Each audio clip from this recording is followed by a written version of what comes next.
汤圆有馅哦，那个叫元宵，真的，大年正月15日叫元宵。元宵在古代啊，它是一个宫女的名字呢。入了宫以后呢，很不容易见到父母还有家人呢，很想念呢。汉武帝那个时代，后来东方朔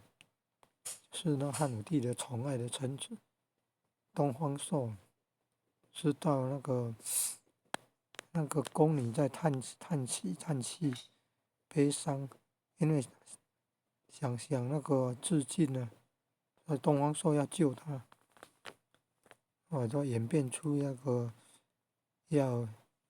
元宵节看灯会，哎，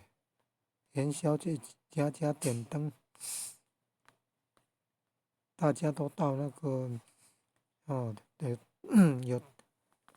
灯会的地方去参观，然后他的家人就看到了元宵这个宫女然后一家团圆了。元宵节的由来